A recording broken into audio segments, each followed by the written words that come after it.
Soviet scientist Isaac Goldberg claimed to have a patient that could see with her fingers. He gathered some highly skeptical colleagues together at the Sverdlov Clinic for Nervous Disorders to put his claim to the test. They conceived several devices to ensure that Rosa could not use her eyes.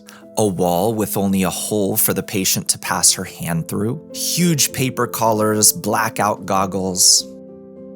With this gear carefully in place as the audience watched, Rosa passed her fingers over the text of a book selected at random and accurately read the text. Now, Rosa, like many of her family members living in the Ural Mountains, was blind.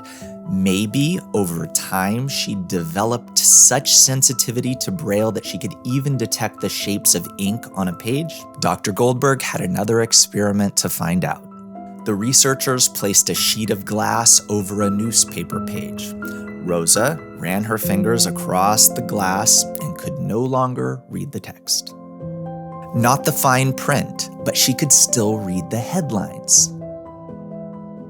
Then researchers put a red light on a green book, the combination of which looked blue, which Rosa correctly identified. With the red light turned off, Rosa expressed amazement that a book could change color, as she now correctly identified it as green.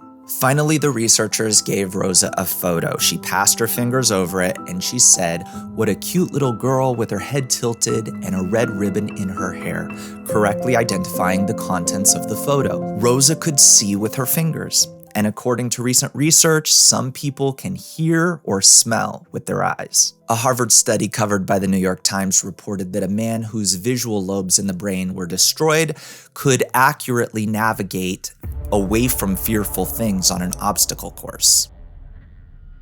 According to the wisdom of Kabbalah, all of us used to have such abilities, and we can develop our senses beyond what we can currently imagine.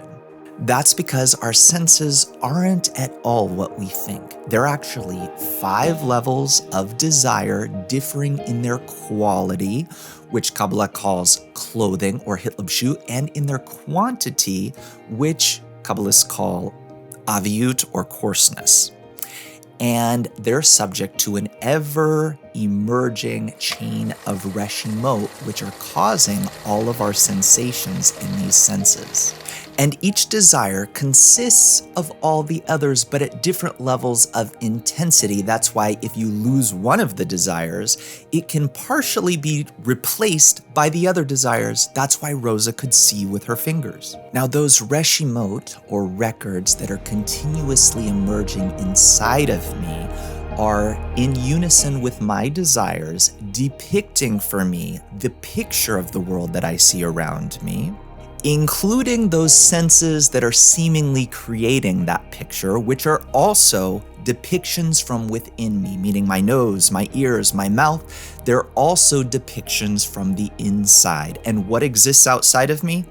Nothing. That's why the guy without visual lobes could still see. But we really do need our eyes. Why? In order to have the illusion that there's something in front of me.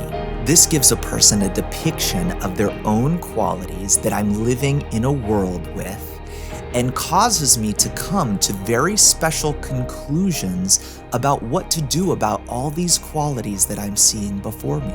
That if I want to change the world around me, the only effective way of doing so is through the wisdom of Kabbalah, because it's the method of internal change by which I can see an external change.